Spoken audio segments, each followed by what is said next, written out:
Good morning students. आज हम CTP के बारे में गुड मॉर्निंग स्टूडेंट्स। आज हम सीटीपी के विषय में पियाजे की 4 स्टेजेस के बारे में पढ़ेंगे। पियाजे ने 4 स्टेजेस के बारे में बताया था। नंबर फर्स्ट है सेंसरी मोटर एज। ये इसकी एज होती है 0 से 2 साल।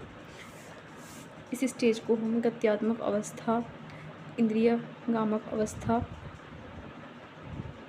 तथा संवेदी पेशीय अवस्था भी कहते हैं। इस स्टेज में बच्चे को वस्तु स्थायित्व, विलंबित अनुकरण तथा लक्ष्य निर्देशित व्यवहार की पहचान ही इस स्टेज की मूलभूत पहचान है। सेंसरी मोटर एज में इंद्रियां ही बच्चे की शिक्षक होती हैं। इस स्टेज में बच्चा हाथों और आँखों से सोचता है और ज्ञान इंद्रियों से ही दुनिया की समझ विकसित करता है।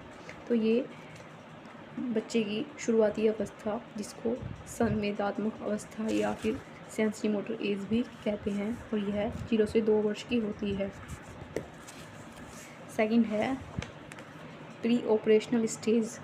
ये इसकी ट्रिक है SPCF। Number first sensory motor stage, P4 pre conventional stage, C4 concrete operational stage और F4 formal operation stage.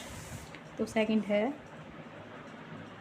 Pre operational stage. इसको पूर्व संक्रियात्मक अवस्था भी कहते हैं और इस एज की लिमिट होती है 2 वर्ष से 7 वर्ष। इस स्टेज में बच्चे की तर्क शक्ति में कमी होता है। बच्चा ये विभेद नहीं कर पाता है कि बर्फ़ और पानी एक दूसरे में कन्वर्ट कैसे हुए हैं, अर्थात उसको बर्फ़ और पानी की नासमझ होती है।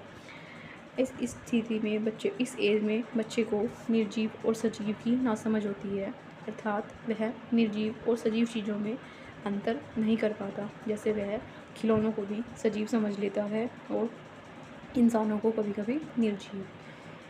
सेकंड है इसकी प्री ऑपरेशनल स्टेज की पहचान है इकोसेंट्रिज्म, अर्थात वह जैसा बच्चा सोचता है उसे लगता है कि दुनिया भी वैसा ही सोचती है।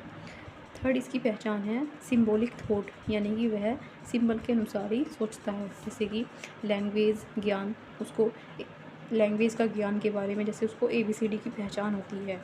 नेक्स्ट इस स्टेज में आता है लेक ऑफ कंजर्वेशन, अर्थात उसको संरक्षण में कमी होती है। जैसे एक बड़ा बर्तन हम ले लें A और एक बर्तन ले लें हम B।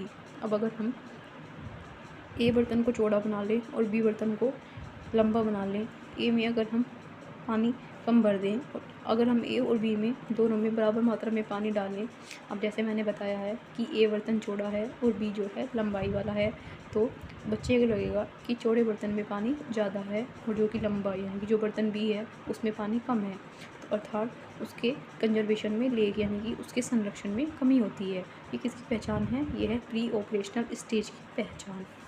नेक्स्ट थर्ड आती है C4। थर्ड आती है कंक्रीट ऑपरेशनल स्टेज, और इस एज की अवस्था होती है 7 वर्ष से 11 वर्ष। इसको हिंदी में कहते हैं मूर्त संक्रियात्मक अवस्था। मूर्त से ही पता चलता है, अर्थात बच्चे को मूर्त अवस्थाओं का ज्ञान होने लगता है। जैसे कि मूर्त चीज़ों के प्रति वह लॉजिक लगाने लगता है। जैसे क्लासिफिकेशन वो करने लगता है कि किसी वस्तु का कलर कैसा है, उसकी शेप कैसी है और उसका साइज़ कैसा है, अर्थात वह इन तीनों में डिफरेंस कर पाता है। उसको कंक्रीट ऑपरेशनल स्टेज में उसको संरक्षण की भी समझ हो सकती है और वह रिवर्सिबिलिटी का भी ज्ञान कर पाता है, अर्थात बर्फ़ और पानी एक दूसरे में कैसे कन्वर्ट हुए हैं वह यह भी समझ पाता है। नेक्स्ट है कि वह वस्तुओं को सजा भी सकता है, अर्थात वह बढ़ते और घटते क्रम में वस्तुओं को लिख सकता है। जैसे साइज़ के आधार पर छोटी वस्तु सबसे पहले, फिर उससे बड़ी, फिर उससे बड़ी, और अगर हम घटते क्रम में लगाएं तो साइज़ के स्थान पर, साइज़ के आधार पर वह वस्तुओं को बढ़ते या घटते क्रम में भी लगा सकता है। नेक्स्ट है डिसेंट्रेशन, यानी कि विकेंद्रीकरण। बच्चा विकेंद्रीकरण भी कर सकता है। इसकी एक ट्रिक है कि CCS, अर्थात कंक्रीट ऑपरेशनल स्टेज में C4 कंजर्वेशन, C4 क्लासिफिकेशन और S4 सीरिएशन यानी कि कंजर्वेशन का ज्ञान हो सकता है उसको, क्लासिफिकेशन भी कर सकता है, बच्चा अंतर कर सकता है किसमें, कलर में, शेप में और साइज़ में। और S4 सीरिएशन अर्थात वो चीज़ों को क्रम वाइज भी लगा सकता है, जैसे घटते या बढ़ते क्रम में। तो इसकी मेन ट्रिक है, तो इस ट्रिक की मेन ट्रिक है CCS, C4 सेंट्रेशन, next C4 classification और S4 सीरिएशन। अब हमारी लास्ट स्टेज है नंबर 4 फॉर्मल ऑपरेशनल स्टेज। इस स्टेज की अवस्था होती है जब बच्चा 11 से 15 साल का होता है, तब उसके पास तब वह फॉर्मल ऑपरेशनल स्टेज में होता है, अर्थात वह अमूर्त चीज़ें, जो अमूर्त मतलब जो चीज़ें नहीं दिखाई देती, वह उनका भी चिंतन कर सकता है, उनके बारे में भी थिंकिंग कर सकता है। एब्स्ट्रैक्ट यानी कि जो चीज़ें अमूर्त हैं उनके बारे में भी वह लॉजिक डेवलप कर सकता है, अपने लॉजिक कॉन्सेप्ट को समझ सकता है। इसमें वह इसकी पहचान होती है कि वह परिकल्पनात्मक तथा निगमनात्मक तर्क कर सकता है और निगमनात्मक चिंतन भी कर सकता है। तो हमारी ये 4 स्टेजेस हैं। नंबर फर्स्ट है सेंसरी मोटर स्टेज, जो 0 से 2 साल की अवस्था में होती है। इसको हम संवेदी पेशी अवस्था या तथ्यात्मक अवस्था भी कहते हैं। इसकी मेन ट्रिक है कि वह वस्तु स्थायित्व को बढ़ावा देता है। नेक्स्ट है प्री ऑपरेशनल स्टेज, जो पूर्व संक्रियात्मक अवस्था है, जो 2 से 7 साल की उम्र में होती है। इसमें उसकी तर्क शक्ति में कमी होती है, वह बर्फ पानी में समझ नहीं कर सकता। नेक्स्ट है कंक्रीट ऑपरेशनल स्टेज, अर्थात मूर्त चीज़ें, जो चीज़ें दिखाई देती हैं वह सिर्फ उसी के बारे में लॉजिक लगा सकता है। ये 7 से 11 वर्ष की उम्र में होती है और इसकी मेन ट्रिक है CCS, C4 मैंने अभी बताया था आपको, कंजर्वेशन, नेक्स्ट C क्लासिफिकेशन और S4 सीरिएशन। और नेक्स्ट है फॉर्मल ऑपरेशनल स्टेज, जो 11 से 15 साल की उम्र में होती है, यानी कि इसमें बच्चा अमूर्त चीज़ें, जो चीज़ें दिखाई नहीं देती, उनके बारे में भी लॉजिक डेवलप कर सकता है और वह परिकल्पनात्मक चिंतन कर सकता है, यानी कि कल्पना के आधार पर, तरह से कहते हैं जैसे एज्यूम कर सकता है, चीज़ों के बारे में सोच सकता है। तो पियाजे ने ये 4 स्टेजेस हमें बताई हैं। नेक्स्ट हम पियाजे के बारे में पढ़ें।